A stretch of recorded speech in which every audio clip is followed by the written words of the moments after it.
Join me, 48 Hours correspondent Erin Moriarty, on my podcast, My Life of Crime, as I take on true crime investigations like no other. This season, I'm looking into the labyrinth of crime and secrets within families. I'm cutting straight to the evidence and talking to the people directly involved, including investigators and the families of victims. Listen to My Life of Crime with Erin Moriarty wherever you get your podcasts.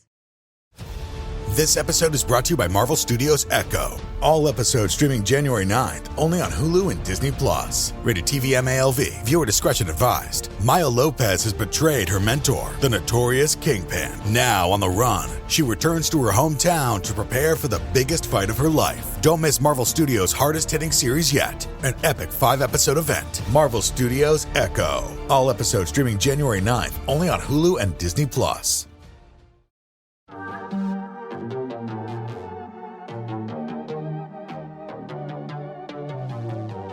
Hey y'all, I'm April. And I'm Caroline.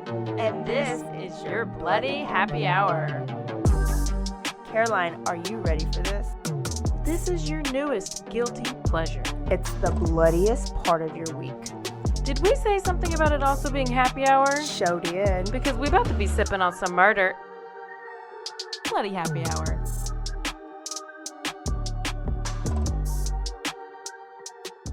Hey y'all, it's Thursday. This is April and we drinking. This is your Caroline. Caroline? I think I hurt my neck saying that. I don't know what I said. Did you say it on accident or purpose? I never know. Sometimes I feel like I just had a stroke when I talk. Listen to this text message I got today. Dude, y'all's podcast is so fucking funny.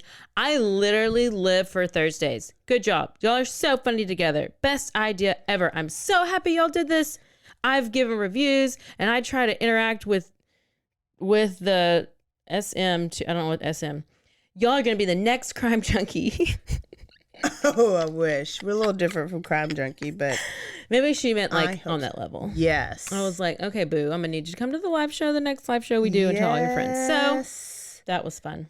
That was from Casey, by the way. A different Casey Turner. Oh, yeah. Hippodrome. Yep. She might not want you to say the whole name. Well, too late. What if she's wanted and now they're going to be able to find her?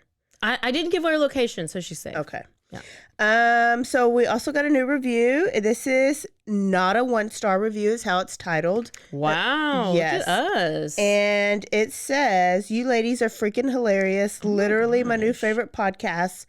I listen to y'all all day. I will be very sad when I finally catch up. So she's girl, like don't binging be sad. it. Don't be sad. Binging. Can I give y'all 10 stars? And she literally did. She put 10 stars on the review. 10 big yellow stars. Oh my This is Yuri GTZ. Thanks, Yuri. I love April and Caroline. I look forward to Thursdays because of this podcast. They make you feel like you're there in the conversation. I even catch myself laughing out loud sometimes. They add in the perfect amount of comedy while telling a story so it isn't so dark. I love this podcast. Yay. Who's that from? It says she also did a 10-star rating. What? Did I read What's the name? What's her title? Ashley W. Ashley. Thank you, Ashley. Is that your friend? That is friend. Yes. So listen, I taught her in elementary. She was at the live show, or I had her in elementary, and she's one of the best real estate agents in. Just why I'm homeless right now because she sold my house way too quickly. Did we read this one from May 25th? So only hire Ashley if you want to be homeless. Go ahead. If you want to. So yes. Love listening. Did we read this one? I don't know. So much fun is the subject. It's from Kristen. It's complicated. Kristen _ it's complicated. That's who it's from. Love listening to April and Carolyn in the car or doing yard work. Learn a lot and get some much needed laugh therapy. Thanks for being awesome. Yay. Oh my Thanks. gosh. It's complicated. I can't believe we're that funny. That we had 3 extra reviews. I thought it was just me that thought that. But nope. Clearly. April, can I tell you about the latest update? Let's tell them what we're drinking first because we always forget that. Yeah, we do. It's a very summary drink. This is usually my summer drink. So it is Bacardi coconuts with a little bit of pineapple juice. This is basically a breakfast drink. I feel like I'm... Or a beach drink. Yeah. Or a pool drink. I feel like I'm at the pool, at the beach Right pool. now. Yeah. Yeah, it's very summery. So if you want a summer drink, then go ahead and mix that up because it's very good. Yeah, it is very tasty and it's very refreshing. Mm-hmm. I feel refreshed at the moment. Do you feel like you're not sweating, even though we really are? It actually has cooled me off. Okay. It's made my ears You're not as red. If you ever watch the podcast on the YouTubes, you know that my hands are typically red and so are my ears and sometimes my nose. So I put my glasses on to hide my red nose, and then my ears are typically pretty small, so they're cute if they're red. But then my hands, they're big and they don't look cute. So it's just because we have to turn the air off, but whatever, it's fine. Yeah, we'll be in a new place real soon. So we have a missing white woman. Here we go. WW. But it's not what everybody's thinking. Okay. She's missing because she's a fugitive. Ooh. Listen, this is a love triangle gone wrong. This story happened in May, which I was not aware of because I was obviously on jury duty for Johnny Depp Amber Heard trial. Speaking of that. Speaking of that, my prayer came true. April, go ahead. Let's go ahead and tell it. We got to go ahead and get it out the way. Well, and I haven't read anything about it, but what I've seen is that he's been offered a good amount of money. $301 million. To be Jack Sparrow again. April, I do have to tell you. I think I took it to the altar. Took it to altar prayer. I just have to tell you. What? He ain't gonna do it? Fake news. What? Fake news. Is it really? Yep. We'll see. No, it is 100% fake news. Did Johnny say it? He hasn't confirmed it. He hasn't said anything about it. It's fake news. So he's just not ready to announce it because he ain't signed on the line. Fake news. What? I know. I knew you would be excited, and I knew that I would have to burst your bubble. Podcast over. But you know what? I'm still hoping that he's going to be in Beetlejuice.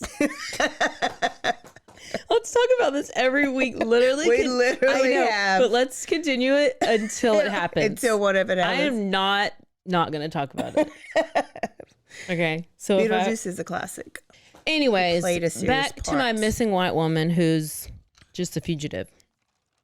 This was all happening in May, or it became in the news in May, and that's why I missed it because I was on jury duty. Okay. Clearly. So there was a development in the case literally yesterday. And then my sister Catherine sent me something about it, and I was like, why don't I know about this? And then I did my research, and it was on Nancy Grace's episode, which I missed because I was in the trial. What's the case? Caitlin Armstrong. She is 34 years old. She's a realtor and a yoga instructor. Mm-hmm. She was accused of killing a cyclist, Mariah Wilson. Killed on May 11th. She flew from, because this was in Austin. Yeah. She flew from Austin to Houston to New York on May 13th. They had the same boyfriend or something, right? Mariah Wilson, she dated Caitlin's boyfriend, Colin Strickland. Okay. She dated that guy briefly, like a year before. And that they were like broken up, but they had recently dated. Well, then the Mariah girl reconnected with Colin, the boyfriend, on May 11th while they're in Austin. They like went swimming, they went to dinner, and while because I guess she had just come in town and they did all that while she came in town. Well, then Caitlin Armstrong arrived at the home that Mariah was staying at about a minute after Colin left the house. What? And he had actually lied to Caitlin about like his whereabouts. So I'm assuming she was like obviously watching. Of course. So she gets to that house, and the next thing you know, she goes missing. The Caitlin Armstrong girl is gone. This girl winds up dead, and they're like manhunt. They're like searching everywhere for her. They're like, the last thing we know is that she was in New York in like the airport. Like, because she had flown from Austin to Houston, then she flew from Houston to LaGuardia, and that's the last thing we had heard for a few weeks. They spent 54 days or something like that, 50 days looking for her. And guess what? They just captured her yesterday, and she's been arrested. Oh. She was staying in a hostel in Costa Rica. Oh. U.S. Marshals had been tracking her for 50 days. They are in the process of getting her back to the U.S. right now. They said U.S. Marshals, FBI, and local law enforcement all together determined that she had secured a fraudulent passport. So it was a real passport of somebody else, okay? And that's how they tracked her to San Juan, Costa Rica. Wow. She had cut her hair. She dyed her hair. She had a bandage over her nose. She said she was in like a surfboard accident or something, whatever. But she was in, you have to like let go of your everybody and like completely just be gone. And they said she had recently sold her Jeep at a CarMax, and so she had like $12,000. So, and then she was apparently going around in Costa Rica to like yoga studios that probably to like get a job. Oh, she was keeping her same schedule up, so they knew how to find her. Let's search the yoga studios. I mean, she tried. I mean, she's better than the prison guard lady that just went Vicky. to a hotel, a porn shop, and then she just wanted to get, Yeah, they just went to Illinois, so I'm gonna give it to this girl. She at least left the country. I mean, at least go to a country where you can't get extradited. And she even stayed in a hostel because you usually like pay like $10 a night or something cash just to stay. So she obviously was talking to people. She was trying a little bit. Well, in other news, the Gabby Petito Bryan Laundrie case is going to proceed. The judge has okayed it to proceed to go to the next level, which I guess we just wait and see if it goes to trial, but it's approved. This judge wants to be famous too, so he's like, hell yeah, this is going to go. Oh yeah. But I think if it does go, it's gonna it won't be for like a year. Yeah. But I'm here for it. I might be on the jury. Wow, that was a good news update. Yeah. And let's not forget R. Kelly. Oh. So put my as of baby today, in the closet. What's the song? What? Let's sing it again. Wanna pee on my mattress. What is it? I don't know. What's the song? R. Kelly. I'm singing R. Kelly. I know, but I don't remember one about peeing on the mattress. You don't remember the song you're talking about peeing on people? Sprinkle me. No. Sprinkle Sprinkle me. I don't know. Sprinkle your pee on me. I don't know what you're talking about. Well, we can look that up. But R. Kelly got 30 years, and I have no idea. I never watched the series. I've never just looked into it. I just loved his music, and I just left it at that. With the little, okay. With a little bubble gun. But there's no peeing in a closet. I'm gonna find the pee on the closet song. Okay, I'm sure she'll interrupt in the middle of the story because she found it. So be ready for that, y'all. Yep. But R. Kelly, tell us what y'all think about that. Well, what is it? What about it? He got 30 freaking years. But from what I do know is he was the abused that became the abuser, and he did to his victims what was done to him. But obviously the jury did not give a shit because he got 30 years. Oh. I'm sorry, R. Kelly. Do you think they're going to seize his music? I don't understand why, if this case happened so long ago, why did he just not get sentenced? I don't know, because also Ghislaine, whatever you want to call her, Maxwell, she got 20 years also. Good. But we're just waiting for the names. We're waiting for the names to be released of all the people who were involved. But this is what they're saying. This is what Brian Enton was telling me. That some lady was talking to him and said that she's going to try to get to where she can go back to the UK and go and be in her like fancy jail up in there. But I don't know if they'll let her go. But they're like, why wouldn't she want to? Why wouldn't she release these names? Like, why wouldn't she just come out and tell these names? And he's like, because those are the people that are keeping her alive. Yes. She knows she'll probably die. Well, unfortunately, the song that I was thinking on is actually Dave Chappelle singing. Yeah, okay. Like, I wanna pee on you. Yes. I remember Dave Chappelle making Piss fun on of that. you.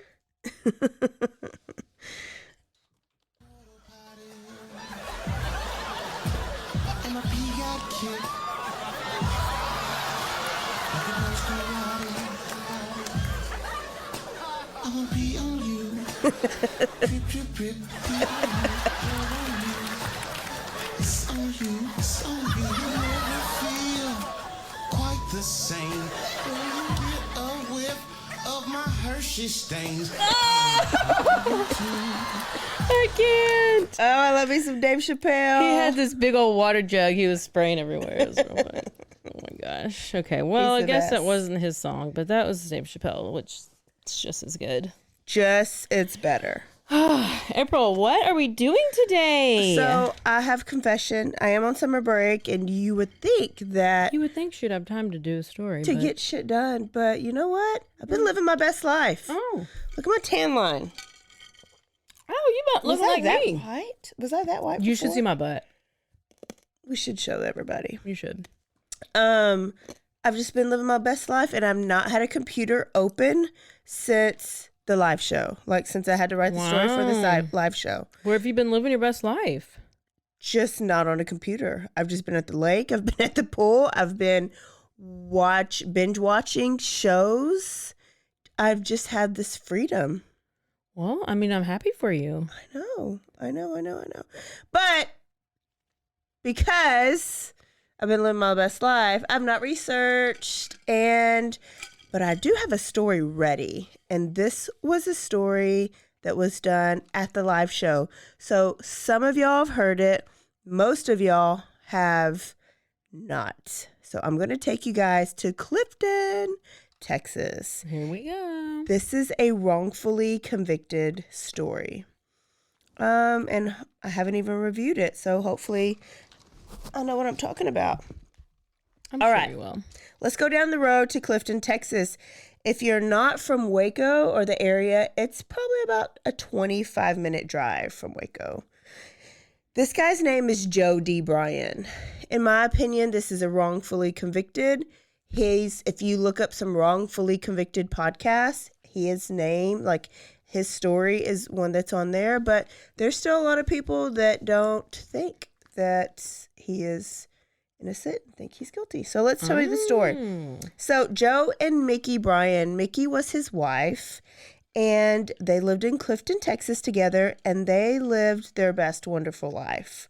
Wife in life. He was a high school principal at Clifton ISD, and she was actually a fourth grade teacher at Clifton ISD. And when you have little bitty schools, like everything's in one building. So pre-K, elementary, junior high, and high school all in one building, but you have multiple principals over the different grade levels. Oh, wow. So because Clifton's a small town, like everybody knows everybody. Yep. Everybody knows everybody's business. If you They're all sneeze, they know you family. sneezed. Yeah, Yep. most of them have probably like had sex with each other just Yep. because there's only so many people Yep. to have. So it's Clifton. That's what it's about. Our small towns. We went straight to the porn podcast. Yeah. We didn't even skip a beat. Yeah. Well, So that's how we do Clifton, small town, right? Yeah. Mickey was from Clifton, so she was born, raised, stayed there. And Joe is from E-Town, Elmont, right down the road from us. Where I'm residing right now, Elmont is real famous. Did you almost get burnt on fire last week? No. Oh, you didn't? Okay. No. That's good. No. Okay, well, there was a big fire, so. It was big. It was everywhere. It was like Belmead. It was, It wasn't close to you, though. no, it was Oh. like way on the other side. Oh, okay, good. So they Sorry. began dating in their late 20s, but they knew each other their whole, like since they were kids. And people would say that they were stuck at each other's hip. Oh. Like they didn't have kids. Mickey couldn't have kids. So like their kids at the school district were their kids. They took care of them like they were their kids. They would cook dinner every night together. So, like, they would both be in the kitchen cooking. Then after dinner, they would be seen walking holding hands look and at walking. that. They are in love. They were Wow. picture perfect is how people describe them. Toenails are the same color. So what happened? Oh, look. Oh my gosh, our toes almost match perfectly. Same color. Look at Wow. my nails. Your nails. No, almost. I am loving your round tip. Girl. Though. Never go back. Never go back. Never go back. Okay. Side note. Sorry. So now we're in October of 1985 because Joe had to leave for his principal's conference in Austin, Texas. This is something that principals have to go to every year. And Mickey wasn't a principal, so she stayed at home and she had to go to work. So Joe left, was in Austin. Mickey, the next morning, didn't show up to work. So her principal and her teachers were like, this is not like Mickey. She's usually here by 7-ish in the morning. Her classroom door was still like closed and locked. And so people were worried. The principal was so worried. The principal like went to Mickey's house and was like, oh, maybe she overslept. Maybe, I don't know, she had a flat. Let me go help. I know Joe's out of town. Maybe she crashed in a ditch. Maybe she crashed in a ditch. Like, you just don't know. Well, they showed up. The principal showed up. And the teachers actually ended up going during their conference. And when the teachers showed up, there were popos and ambulance everywhere. At the house, at Mickey and Joe's house. And what they had found is that Mickey Bryan had been shot and brutally murdered in her bedroom, in their master bedroom. And he was out of town. He was 130 miles away in Austin. Okay. And had been going to, like, there's conferences, like they start early in the morning and sometimes they go all day and there's lunches. And so one of his colleagues hears the news and pulls him aside while he's in Austin and tells him, like, the worst news you could hear. Joe, Mickey is dead. She's been murdered. She's been murdered. And so Joe was obviously distraught, devastated. So bad that somebody from Clifton had to come and drive down to Austin to pick him up to get him back because he was not drivable or not capable of driving. He was just too distraught. Crime scene was pretty horrific. Blood splatter was everywhere. And was it like Kathleen? It was like Kathleen's. And so I was, by the way, listening to something. Did I mention my theory of Kathleen? Because I don't know if I did. Anyways. Your theory of Kathleen? Well, like of how he killed her from last week. You talked, did you listen to your own episode today? Yeah. And I wanted to be like, but I wanted to say this. Okay, so what's your theory? Well, that he he didn't use the fire stick, the fire poker, but he just like beat her head into the stairs. That's why she had all those gashes on her head. You think so? Yes. No, I think it's the owl. Oh, hell. Somebody, you do think it's the owl. I don't know. But how did she get inside? I mean, the owl attacked her outside. I know, but she was inside on the stairs and there was all the blood all over the whole stairs. So if you watch the movie, they did a good reenactment of the owl? No. Well, I'm not that far yet. Okay. They did a good reenactment of her actually falling, like slipping, and how she hit her head and coughed up blood, and how, like, basically showed how all the blood would have ended up, like, everywhere. And I was like, this is real believable. Believable. Because the head trauma caused her to, like, bleed, and so she coughed it up, and that's how there's splatter here. Then she tried to get up, Slipped and it came out some more. Yeah, and like slipped. Like it was a good reenactment. I don't know. But it was going from her walking. Like, how did she even fall? She just was walking up the stairs and she slipped like on the third stair. Just like lost her footing and slipped. And hit the back of her head? Yeah, because she went backwards. And that wall was like right there. So she hit the wall. Oh, because it was kind of a weird curved staircase. Yeah. That's still too much blood. Listen, There's I was no- like, he done wait, beat- there's 7 slashes in the head. There's talons, 3 talons here, 3 talons here, and then the 7th one is the beak. And I was like, Did you it's the examine owl. the picture? It's the owl. It's the owl. Until you look at the ex-wife's crime scene photos, and they're the exact same. So you couldn't have had Ain't an no owl damn in owl in- England. And now a word from our sponsors.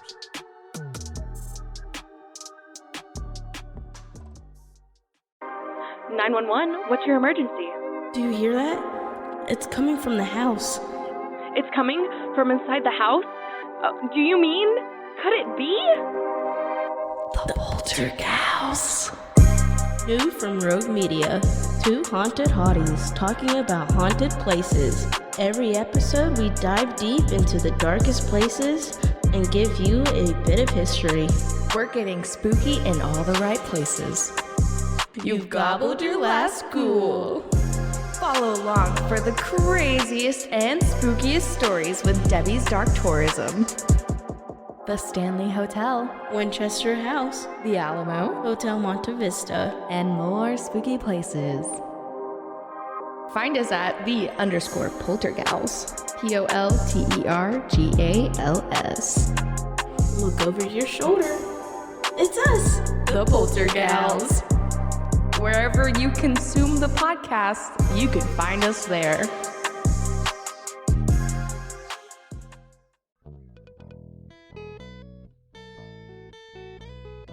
Hi, this is Sarah, And I'm Carter. and this is Some of Our Thoughts. We're 2 Southern sommeliers, and we want to share everything we love and know about wine. We started hanging out during quarantine and cooking and drinking and listening to music, and we just thought this would be a great way to bring everything we know to you guys. We will make wine knowledge and food pairings easy and approachable. So put on your favorite vinyl, grab your favorite glass of wine, tune into our show, and let's have some fun. Wine and vinyl. So check us out on roguemedianetwork.com or wherever you get your favorite podcast. We'll be talking about a lot.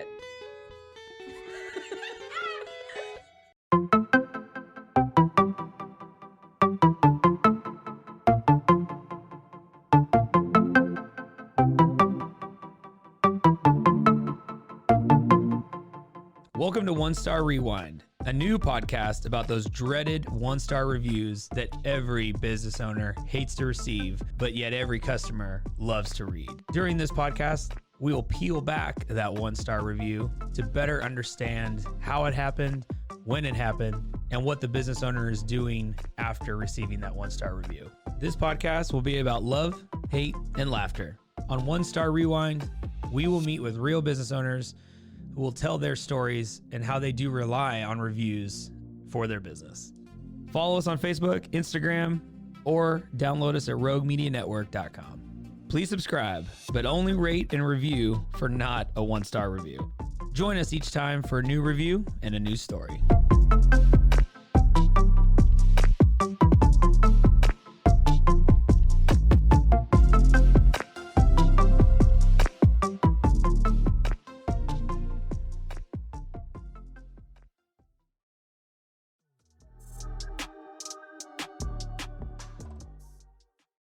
Back to wherever we were in the Whatever story. we were. Okay, so crime scene was real crappy. Yeah. Like real bloody. And then, of course, the news spread all over Clifton. And because it's a small town police department, they needed help because they weren't that experienced. Remember, a lady in our audience was from Clifton, and she was like, they're still not experienced. And so they called in the Texas Rangers to kind of come and help with this case. So what they had found is she was not raped, and there were no signs of forced entry. So when they had to get family permission to bust in, so it was actually her mom Mickey's mom that found her because they called the mom, was like, do you have a key? Do you have a key? The mom was like, do what you can to get in. So they had to force themselves in. Yeah. So no sign of forced entry. So they were like, could this be a burglary? Like, would the burglar have locked the door when they left? So, wait, so how long had she been dead? So this was back then where they can't look at the body and know how many hours or whatever. That wasn't a part of it, I guess. Yeah. Or I guess, you can tell the temperature of the body. Yeah. Yeah, but I don't know, like there was never, or I never saw like an actual time of death. Did this happen at midnight? Did this happen at 1:30? Because I know with the Kathleen, they like said she'd probably been dead for like 90 minutes to an hour before he even called 911, or like 2 hours before he called 911, because just like based on the blood was kind of dried and stuff. Yeah. So they're like, why did you wait so long to call? So if this, because he wasn't there, so it could have been early that evening. Or if he did it and then left, but I don't know. Anyway. So they had also found that there was no forced entry, that there was jewelry missing, a watch, a bracelet, and $1,000 that they kept in a tin under their bed, and then Joe's gun that they had used to kill rattlesnakes, because there were rattlesnakes bad in the area. Yeah. They had also found a white pair of like jockey whitey-tighty underwear, jockey brand, in the trash can, and they had been ejaculated in, not like on. But inside, like some, like on the pee part, or the part that touches your pee pee. So I'm picturing, whoever killed her, got off by the kill. I guess inside his pants while he's wearing them. Yeah, but then why would you take them off and put them in the trash?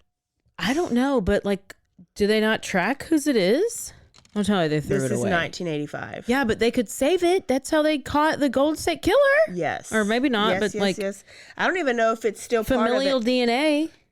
This is going to be issues that like come up later. Okay. So there were also cigarette butts on the floor inside of the house, like in the kitchen. But Joe didn't smoke and Nikki didn't smoke. Okay, well, this is obvious. It's somebody else. Okay. So, so I would think that that's good evidence, right? The cigarette butt. 4 months before Nikki died.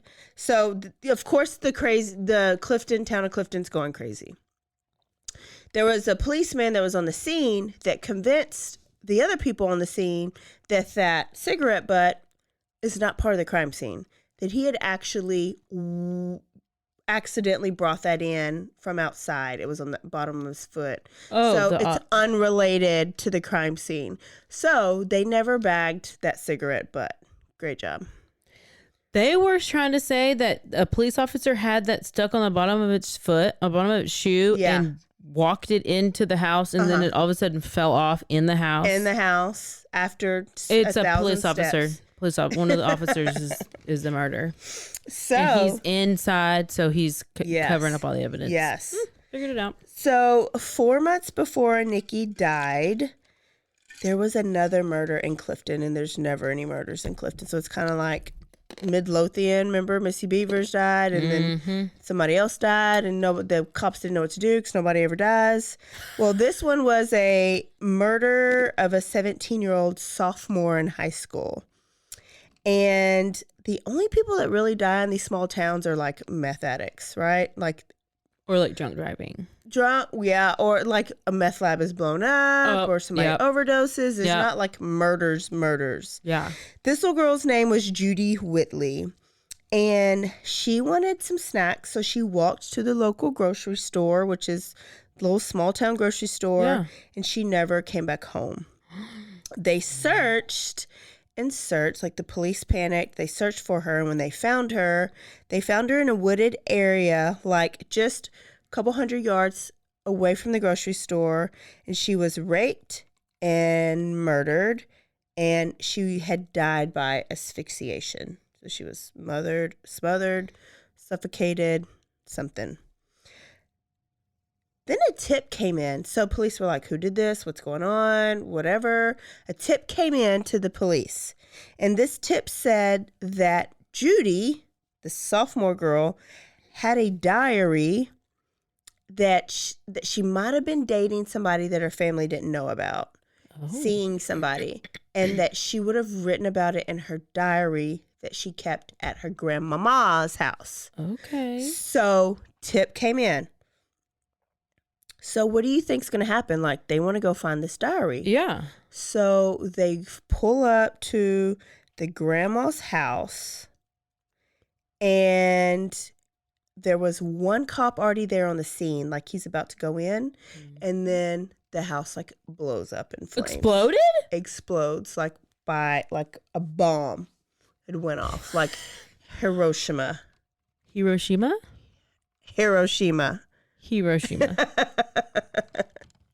I'm the geography teacher. Obviously. So that's interesting. That's very sus. It's because that's the cop who was killing these people and he blew up the house. And think about it. The only person who knows about this person called in the tip, Judy, and then the police. There was a crooked police cop. We got a crooked cop. And they're always a crooked cop. Mm-hmm. There was no arrests after this murder. And then... Well, how'd the house blow up? I don't know. They didn't do an investigation? Because all you gotta do is call the fire people and they can be like, it was set on fire. It was explosive devices. Right. I mean, come on. But they still can't find anybody. Like, that's not going to point it to a certain person. So Judy Whitley's murder is... Was Grandma in the house? No, I don't think anybody was in the house because it didn't say anything about any casualties from this blow up. Okay. It was just so weird. Now Judy's murder is unsolved. And then 4 months later, Mickey dies. So the family's like, could this be related? Is this unrelated? Oh, they yeah, die in totally different ways, right? Yeah, Judy was raped and asphyxiated, and Mickey was shot. Just shot, not raped. Where was she shot? In her body? I don't know what part of her body. Because why was it so bloody? Maybe her head, and it exploded like the other lady you did from Houston? Barbie? Belinda? Or Barbie. Her memory is so great. And listen, at least I got the facts. ginkgo biloba I didn't did work. take those. Not today, though. I've been taking them recent. So now we got 2 murders. I'm going to introduce a guy named Charlie Blue. Boue. Remember we had talked about this at the live show. Yeah. Charlie Blue is Mickey's brother, and he comes to town because he's got to bury his sister, right? There's a funeral. Yep. He lived in Florida. He was this big business guy in Florida. And he was supposedly this successful, powerful person. But when he came into town, he didn't have a car because he had to fly in. And so he'd asked to borrow Joe's car while he was there so he could do his errands or whatever he needed. When he got there, he also called up a guy named Bud Saunders.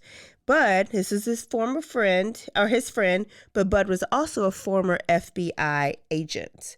And he was like, Bud, oh buddy, oh pal, I need you to investigate my sister's murder. Mm-hmm. And so Bud was like, for sure, I'm coming to town, let's drink some beer, we're going to go back roading.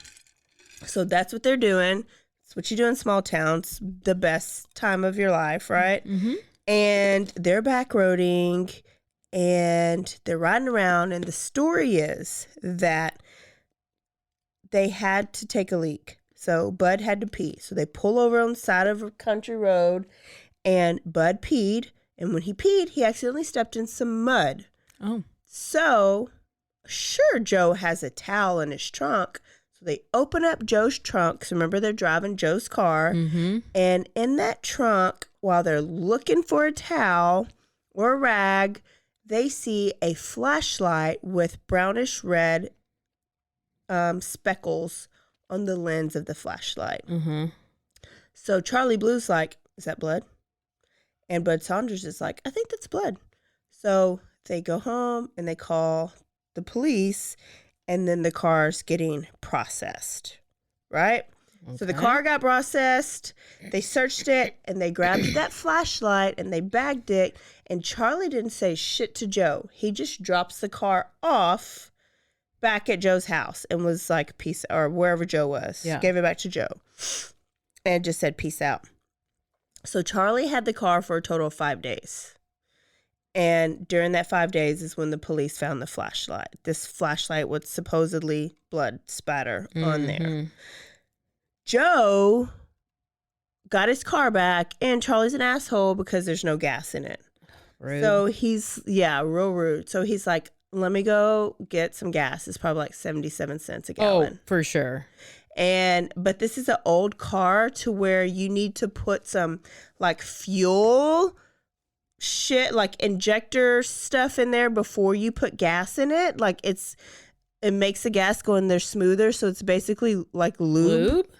Fuel lube. Wow. So he keeps the fuel lube in the trunk of the car. So Joe's going to the trunk of the car and he's getting this lube, and he's like, oh, there's the tin of money. I need to tell the police that it wasn't under my bed. Remember, there was $1,000 missing. Yeah. He was like, I forgot. They had went to town a couple weeks before, and they took that cash because they went shopping, and they spent some of the cash. So there was only $850 left. And so he was like, oh, I need to remember to tell the popos. So he did. He was like, let me put in this lube, let me put in the gas, and let me go to the police. Yeah. So he does, and he tells them. And remember, the cops had already gotten this flashlight that Joe had nothing about. Then he comes in and he was like, hey, I wanted to let y'all know that this $1,000 was not stolen. It's been in my car the whole time. It's been in my car because we went to Waco. And the cops were like, actually, we actually have a flashlight. They did not think this story was believable, and they thought that he was hiding things by coming to him. It must have been opposite day. Yeah, it must have been. Because he was like coming forth, and they thought he was like being sneaky and hiding stuff. They thought, I don't know what they thought. Like, it just doesn't even make sense. So they think he's a liar. And so if Joe's lying about this, what else would he be lying about? Then the next day or so, the blood comes back, or they tested the flashlight blood, and it says that it is blood type O. Guess who has blood type O? Mickey. It's very common. Well, maybe the brother does too. Maybe the brother does too. Or the killer. Whoever. So this was like... And that brother had the car for 5 days. For 5 days. This car was not even in Joe's possession. Why is he's just going to go turn it in? Listen, he was friends with the cop, and the cop was like, bro, like, no. And then they're like, oh, let's just put my blood on it and pretend it's hers and then turn it in. And then let's, And Joe's probably about to get arrested, like... In a minute. What? I don't know. What are you talking about? So... Also, remember, this is 1985. Yeah, I was born then. So best year ever. Joe gets arrested. Great. Because there's blood type O. And he was like blindsided. He's mourning his wife, and he gets arrested for her murder. And the town was like, I can't believe Joe did it. Did he do it? I don't know. I can't believe it. There. And they were like, no way. He loved her. He loved her. She didn't do it. He did not kill her. And what's the... Okay. Until they find something else in this search. You're right. It's all coming back to me. They find a calendar. Of naked boy. It's a Chippendale calendar. Oh, Are they even naked in those? They just got on like ties and like... They're just showing their bulges. Chaps. Yeah, and their bulges. I don't know. It's not even... You could probably have a Chippendale calendar up on your classroom. Oh, at this point, absolutely. If you don't... It's not fair if you don't, actually. So you should probably all have one. You're going to get fired if you don't have Chippendales and rainbows. So... So when they saw this calendar, they was like, Joe... must be a homo. This is now Homo Joe. Joe's a mo. Joe's a mo. Joe is a mo. And back then, it was illegal to be gay. I still don't understand that. It's illegal. It was like you could get fined and arrested. If you were like holding hands with you could. So if people were gay, they were not coming out of the closet back then because it was against the law. So that was their motive. They were like, oh, we done found our motive. He is a very successful, respected principal. His wife must have found out he likes guys, and she was going to out him. And if she outed him, it would ruin his life, reputation, and he'd get arrested. Well, this is the same as Michael Peterson. Motive. Yeah, it is. It is. I mean, he was sending emails and getting blowjobs from escorts. Yeah. Yep. So Joe, though, didn't have any corroboration of him being gay. It was just like, so they asked Joe about the calendar, right? Yeah. And Joe was like, yes, I know. Me and Mickey bought that calendar together. It was a gag gift for one of their friends who was about to turn 50. And so that's what you do. Like when somebody turns 50, or back then is like you do gag gifts, like over the heel type gifts, funny gifts. They bought it as a joke. They didn't believe him.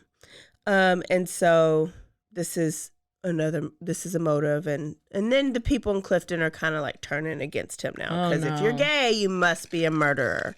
Right? I mean, that's obviously how they think. So, but let's talk about like if he was in Austin. Okay. So if he could have killed her, he would have had to drive from Austin. So 130, this is like a 2-hour drive. Like for us, it's an hour and a half. It'd be like an extra 30 minutes. There was like basically a monsoon. It was Hurricane Katrina in the area at that time. And so the rain was horrible from Austin to Clifton. So then you got to add that to the drive. So that makes the drive even longer. 2, the rain was had this also like horrible fog. So then it made it harder to see.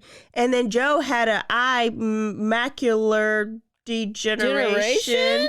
Eye issue to where not a macular degeneration to where he don't tell me we got a macular degeneration. It's exactly what he had. So how could he have I struggle driven? with the same issue.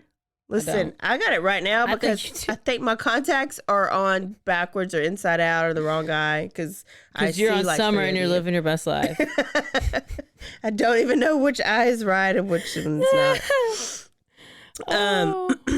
So the trip would have taken him like a minimum 5 hours to get down there to get back. Yeah. But he was at his class conference like the next day, and it would have just been impossible for him to do that. He never drove at night.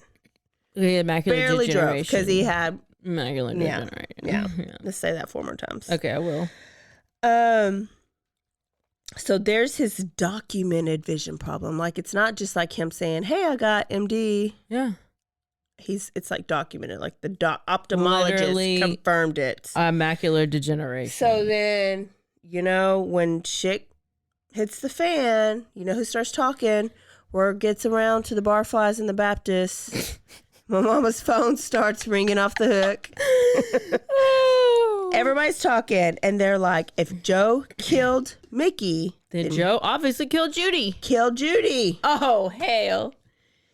And they have a link because Judy was a high school student and Joe was a high school principal. Oh, my gosh. And then did he blow up Grandma's house, too? And wow, he must Joe, have blew up you're Grandmama's house because maybe Judy had something in there that would out Joe. So it's just, can you imagine how small town is talking? I actually can. While in jail, this is a little weird to me. Joe's trying to figure out, he's like, who could have done this? Who could have gotten inside of my house? Because remember the door was locked. Who could have done this? Because he's like, it wasn't me. So he's trying to sit here and like try to make sense of this. And he remembers he stayed at the Hyatt in Austin. And he says he remembers that one of the nights he comes back to his room And there's this Hyatt worker in his blazer and his got his name tag that says Jack Shaw. And Jack Shaw was like, "Hey Joe, we're having some issues with people stealing, like our maids stealing. Would you mind leaving your wallet and your keys out on the dresser? Because we think we've narrowed it down. So if anything goes missing, then we know who it is. Okay. But we can guarantee that, you'll get your stuff back." And so Joe was like, "Sure, I'll leave my wallet and my keys out when I go to my conferences or go to sleep or wherever it was." Well, he was like, "Could this Jack Shaw have made a copy of my key?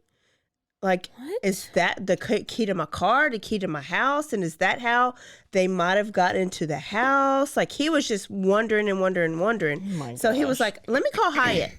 And he tells the police, "Call Hyatt. Well, you need to question Jack Shaw." And guess what? Jack Shaw's dead. Jack Shaw does not exist. There's no worker at the Hyatt named Jack Shaw. There was no I don't remember this from my life. No anything about maids stealing from so this story was either made up by somebody else to get him to leave his stuff, or Joe made the story up. This is like the part of the story where I was like, where did this come from? Yeah, that's why would you make this up? I know. Like, this doesn't help you at all. So it had to happen. Like, that's not a lie that I would make up to make people think that I'm innocent. I would have thought of something a little bit better, which makes me think it had to have happened. But who the fuck is Jack Shaw? Is Jack Shaw actually Bud Saunders, the FBI friend of Charlie Blue? I don't know. So, Jack Shaw didn't exist. And so he's in jail, and it's time for the trial. And his lawyer was like, "We probably need to go on and take this out of Clifton because they obviously everybody knows it's going to turn against you, and you might not want to be tried, but you might not want them to be your jury." And so Joe was just adamant. He was like, "No, these are my people. These are my friends. They love me. They know me and Mickey more than anybody. I want my jury of peers to hear the story." And so he kept it there. And so his Clifton people were his jury people. Well, and they put him right in jail. The good thing is 36 people testified on his behalf. 36? Yes. There's only like 47 people in Clifton. so that's the whole town. Basically the whole town put on their Sunday's best, and they testified for Joe and just about how much him and Mickey's marriage was like. And then they had somebody else testify, and this was the cop guy, investigator that stepped on a cigarette. It wasn't him. It was another guy that went to basically Grand Canyon University and did an online blood spatter certification in 4 hours. Sorry, nothing against Grand Canyon University, but basically did commercials on it. No, basically did a 20 or 30 hour course that made him a blood spatter expert. And so he is the one who testified on the blood spatter and said that that was blood on the flashlight, and that the killer who had the gun had the flashlight in one hand and the gun in the other hand and shot, and that's how the blood ended back on the flashlight. Wow, good job. Yeah. But this was this big ass gun that you needed 2 hands to even carry. Where's do we have the gun? Where's all that? I forgot. Yeah, they have it. It was missing actually. They never had the gun. But the bullet matched the gun that he had in his house to kill rattlesnakes. But it was missing, so they never had the gun. Oh, well. Also, why in the hell would Joe need a flashlight in his own house? It's his house. Couldn't tell you. I don't know. What? He wouldn't. All he's got to do is turn on light. He knows where to go. So if that is blood and somebody needed a flashlight, they obviously don't know how to maneuver around the house. Yeah. If that is the case. Crooked cop. Also, it came up in court that there was a $300,000 life insurance policy. There's always a life insurance policy. Always is. Out on Mickey, and that was Joe's motivation. Even though they didn't have any money problems. Money for it, yeah. Yeah, they didn't have any money problems. But this was like icing on the cake is that, oh, she found out I'm gay. Let me go on and kill her and get this $300,000 policy. Jury came back and he is guilty. All the way guilty. And of course, Joe's like, let's file an appeal because this isn't right. I did not kill my wife. So they did. And he was like, that $300 life insurance is not, that's not the truth. There was $300,000 together. So 150, Mickey 150. And 150 and 150. So just by that being a lie, that was a technicality. And so the whole thing was overturned. And he got out of jail. So he was out of jail for a little bit. Yeah, he was overturned and he was released like immediately. How long was he in there then? I think this was 8 years. Jeez. He was there for a while. Is this like a what kind of jail is it? It's like a is it Gatesville? I mean, that's where the women go, right? I don't remember where he was, but he's always been in jail. Texas. He's been in Texas this whole time. Probably Kerrville. And they're a prison in Kerrville, or State Hospital. It's in Gatesville. He's been in Texas. Maybe it was Gatesville. I thought that was a women's jail. I thought there's both. Oh, well, we're so smart. Yeah, I don't know. Good thing we're here. Maybe he was in... Good thing. Maybe they had their own jail in Clifton and he was there. It's Clifton jail. He's in Clifton County Jail. Maybe he was in Facebook or Instagram jail. I don't know. So he was released on the technicality. But he, of course, there's still a murder, so he's got to have another trial. What if he did the Alfred plea like Michael Peterson? Did it exist? I don't know, but I just saw like literally the other day, somebody else I read about doing an Alfred plea, and I was like, oh my gosh, everybody's doing Alfred plea. Michael Peterson, Alfred plea. Oh my gosh. But remember how I said that he could have gotten out, like he would have these parole hearings.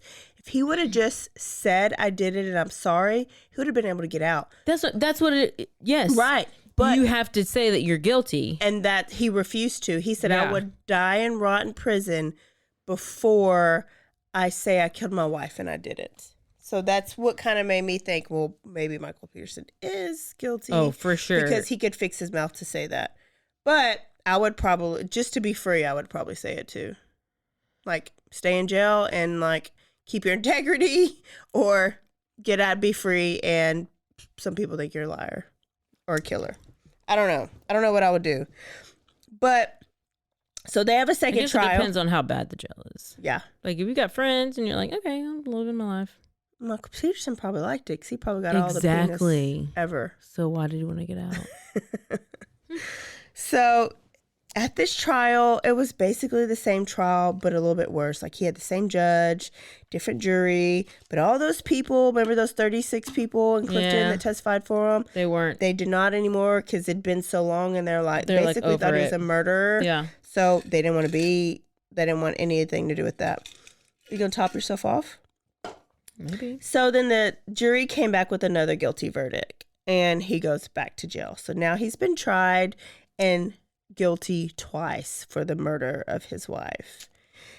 And then you got the Whitley family, right? So Judy, Whitley's family, is like, wait a minute, we don't got no justice. Town folk are like, well, if Joe did do it, then how come we can't try Judy's murder or whatever? Maybe. The family never thought that he did it. So the family, they were desperate, and they were like, let me call Unsolved Mysteries, because it is unsolved, and this is like years and years later. Yeah, it is a mystery. And so because of that, the case got opened up again, and now there's a new cop on Whitley's case. This is when we start getting a little bit of more answers. This new cop realizes that there was a suspect. So he's looking through the files, and he was like, oh, there's a suspect? Who is this suspect? The suspect was a man named Dennis Dunlop. He was a cop. He worked for Clifton PD. He was a chain smoker. And he was also that cop that was on the scene when the house burnt up. I tried to tell you. Everything to me is just like lining up. Clearly. And he also injected himself in Judy and Mickey's murder investigation, which is always a red flag. And he blew up the house. Blew up the house, obviously. And he did not have macular degeneration. He did not, so he could have drove all he wanted. He also had a link to Judy because he went on a date with Judy's sister. And Judy's sister said she got freaked out and left the date because it was at his house. And he had pictures of women like he was BDSM. He was the kink. Mm-hmm.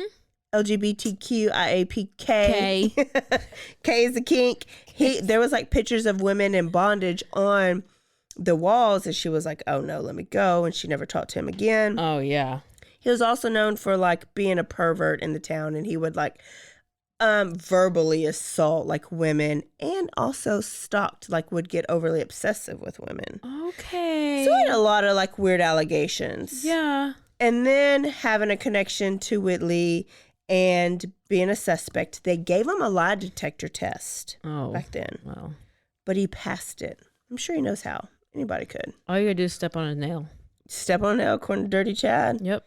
And so because they had nothing for him, they were like, well, or they had nothing on him. They were like, well, you just need to leave town. Like, you're fired. Leave town. And so they sent a possible killer away. And I don't know actually where he went. But now it's 10 years since they've both died. And it's 1996. And Dennis Dunlop, the cop, kills himself. Suicide. No. Commits suicide. I don't even remember how. Probably by gun. It's usually how men do it. Ooh, excuse me. And remember, the case had been kind of open. And so this cop was talking to Dunlop's ex-wife, Dunlop. And she says that he admitted that he had sex with Judy Whitley and that he killed her. What I found out after the last show is that Judy Whitley was probably what we call now intellectually disabled. Remember me saying she was a 17-year-old sophomore? No. She was a 17-year-old sophomore in high school. So that's real old to be a sophomore. So then I was thinking, all you educators are like, oh, well, she was behind on some credits or something. Or maybe she had been held back a couple of times. So it came out after the show that she had she was a little bit, for the lack of better terms, like slower. Yeah. Maybe had some disabilities and so he admitted that he had sex with her and killed her. And he gave details that only the murderer would know. What? And then also admitted to his ex-wife and his friend that he was in a relationship with Bryan. Okay. And that he was with her the night that she was murdered. 'Cause you murdered her. Avi. And then when did he tell this to people? He told his wife before he committed suicide. That's why I'm like, why don't people just why didn't anybody say anything before? Well, that's why did the laundries not say anything about Bryan and Gabby? And maybe it's the same reasoning behind both. Not everybody's going to be a snitch.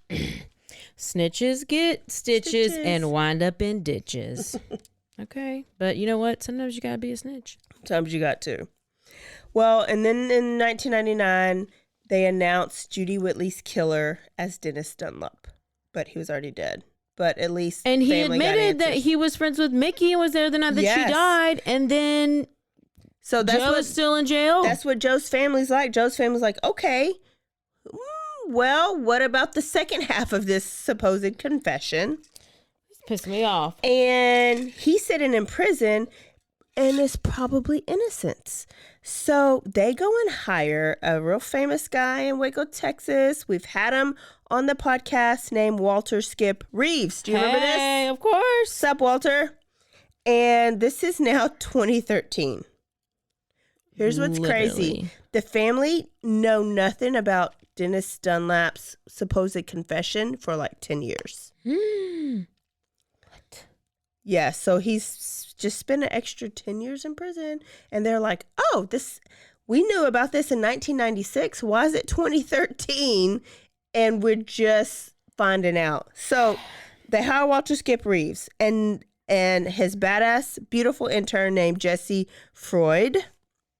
And y'all know him from West, and because he's Catholic, and because he defended David Wayne Spence and Kenneth McDuff and everybody. But he also does innocent project type cases. And he does those appeals to get the innocent men out of, or women out of prison. And so Reeves was like, okay, let's run a DNA on this supposed flashlight blood splatter. Right? Duh. I would have been like, where's the underwears? Where's the cigarette butt? Where's all this thing? And I'd asked Walter Reeves when he came to my book club, I was like, where's the cigarette butt? And he was like, oh, that was never bagged. That was one of the police. And so, but I never asked about the underwear. I know. You would think that they would have that. Keep it, yeah. Unless that Dennis Dunlap got rid of it. So he was like, run a new DNA.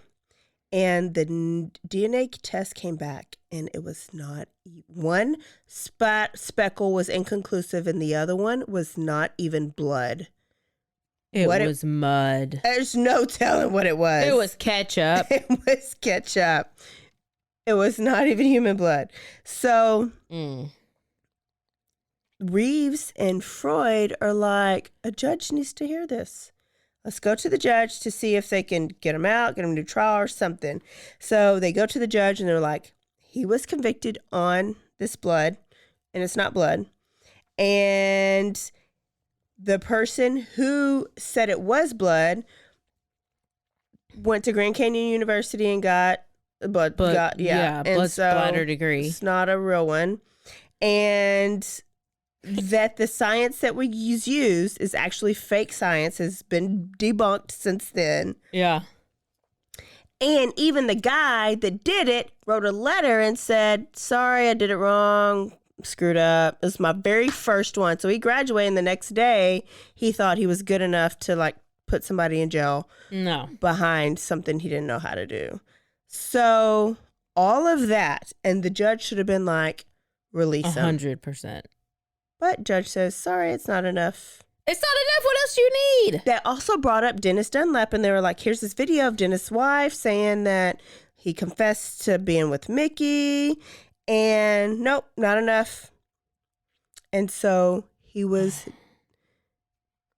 like, it should have been vacated, but the judge ruled not enough evidence to overturn the conviction. And then so Joe actually came up for parole, and he was denied parole. Oh again. my gosh. Why did It he is hate like him the so worst. much? Oh, it was the worst. But Joe made the best of his life in prison and kept it's faith. The only way he got through it was his faith. So while in prison, he played the piano for the prison church, and he tutored the inmates and helped them get their GED. So he's still being an educator. And he played church. He played at his church in Clifton. Very good at playing the piano. And so he was using his gifts even if it was in prison. He was denied parole 7 times the whole time he was in there. Oh my God. What was his original sentence? Like 30 years? Life. Oh. Life. Without, I guess it was with the possibility. With the possibility of parole. But he was never going to admit that he killed her because he didn't. So this story was on the Innocence Project. Remember I told you that? Mm-hmm. John Grisham, the author, came across this story, and he was like, are you kidding me? This is the 2000s we should be doing better than this. And so he wrote a book called The Guardians. It's a great book and inspired by Joe's story. It's a couple other like innocent project stories. But Joe Bryan's mentioned in the back of it. But Kim Kardashian didn't do anything with No. it. No, okay. She hadn't passed the bar yet. Okay. All right. Sure. Joe was in jail for 7 more years. So they tried it in 2013. 7 more years he was 2020 in jail. Then. Yes. He had one more parole hearing. This time his parole hearing lawyers were like, you know what? Let's just give it all we got. And John Grisham even advocated for him. And they go to the parole board or judge or whatever it is. And they were like, you have an innocent man in jail. Here's the evidence. This judge was an idiot and did not. Oh, they got a new judge now? He was the judge that they tried to get it to overturn. Remember, said it's not enough evidence. So they were like, this judge is an idiot. But you guys, this parole board, y'all can do better. You can keep this innocent man in jail, or you can do the right thing because you have the chance to do the right thing. So they presented all that new evidence. And after being in jail for guess how long? Like 50 years. Damn near. 35 years in March of 2020, he was granted parole in the middle of a pandemic. Like we had literally just shut down. They were probably trying to release people anyway at that point. They were. Yeah. So we don't know, like, was he released for COVID, which they were doing? Was he released because he was old? He was like 80. No, he was 79 years old at the time. He had congestive heart failure. He was very unhealthy, but his spirit was still very bright. Well, good for you, because I would have been like, what a waste. I would have been like, just gone and keep me in here. Hell. I mean, I don't know. I don't know what I would do. If you watch, you can like look for videos of him being pros on the news, and it will bring you to tears because his family, the Bryan family, and some of his friends and like his lawyers had balloons and a cake, and they just cheered for him. And he came out in such spirits, but he is his age. He went in like when he was our age, and stayed in there till 79 years old. So he is now living in Elmont, right down the road, and he still plays the piano. Should we have him on the podcast? Let's get him on the podcast. He still has his faith. I'm gonna find him on Facebook. Let's find him. He still has his faith, and he got to celebrate his first birthday out of jail in 35 years. So they did it all for him, and he talks about that. If you go listen to the Wrongfully Convicted podcast. Know, like, where do you go? Like you go to like somebody else's house? His brother and his wife had a house for him, or let them stay with his house. Especially if you don't have kids, like. You don't have kids. Your house that you and your wife bought was probably sold, and whoever got the money, hopefully somebody put some money on your books. But everything, his life was how he knew it, was gone, and he had to go live with his brother and his sister-in-law. Yeah, because where else would I mean... When you watch videos on him and he talks about Mickey, he still tears up and like has a lump in his throat till this day. Oh my gosh. And what is so sad to me is Mickey's family still thinks he's guilty and a murderer. Oh no. Mickey's family? His wife's family thinks that Joe is a very dangerous murderer. Yes. Okay, well, we're going to need to talk to Mickey's family because, I mean, we don't think that. Yeah. There's still a lot of people in Clifton that think so. Okay, well, I'm going to need to know your reasons. Why? Oh, their reasons. Yeah. Because to me, it sounds like the crooked cop dentist did the whole thing. Yes, but I think the reason is because they think because he was gay or he was having a little. I think he is. So if you're lying about being gay, still right now, if you go watch them, you'll be like, oh yeah. Remember we had Andrew. Yeah. I was like, Andrew, go watch some of these videos. Tell if he's gay. If he's gay, he was like, oh yeah, you're gay. But that doesn't make you a murderer. So I think it's still like closed-minded people that are like, if you're lying about that, then maybe you're lying about kind of the whole, like, still like Michael Peterson. Yeah. What else is so sad is that he is free, but he's not exonerated. He's still a murderer. So he has an ankle bracelet on his ankle, and he still has to check in with his parole officers. He's free, but he's still a convicted murderer. So what if what if like you say, okay, I did it, and then you do the Alfred plea? Are you free with no ankle monitor? Like, is Michael Peterson free with no ankle monitor? I think so. Well, how does this make any sense? I don't know. You know, we have a really good judicial system. It was so great. It's so great. I think, of course, Dennis Dunlop is guilty, but I also think there's something real sus about brother Charlie Blue. Clearly. Real. And so I was asking at the show, our Clifton lady, who got that $150,000, because the murderer, Joe, who was convicted of murder, didn't get it. The brother got it. Got it. Supposedly, the town folk say the brother got it. Well, so could have that been? I mean, was he needing money? I don't know. I don't know. I just think he's sus. I'm gonna have to watch this guy talk now. So, yeah, go watch videos of him. There's a great 2020 episode about it. It'll make you cry. Well, I told my mom to invite Joe Bryan to her church in Elmont. Well, I'm sure he'll go. He should. Okay, well, he's a great piano player. player. Get a picture. So there it is, wrongfully convicted. Well, there First we story go. of July. Sorry if you've heard it, or not sorry. Yeah, we had a little spice to it. So, all right. So, Caroline, do you know what we're going to talk about next week? No, absolutely not. Not at all. No, not at all. I do have a little bit of inspiration, unlike you.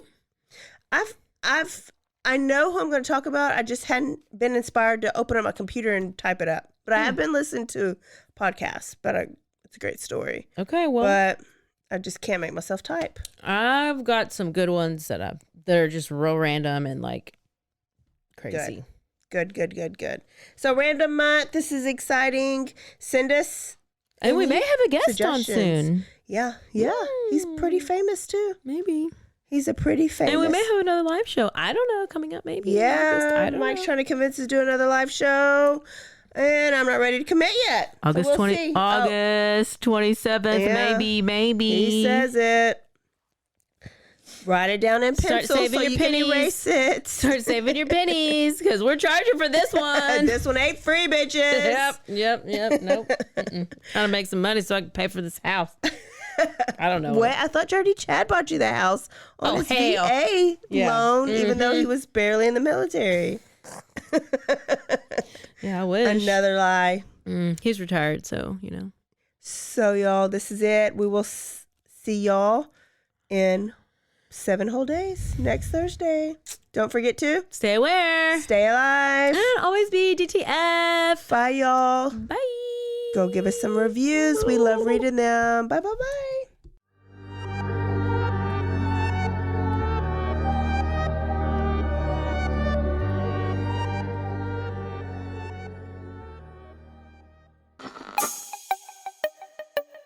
This has been a Rogue Media podcast.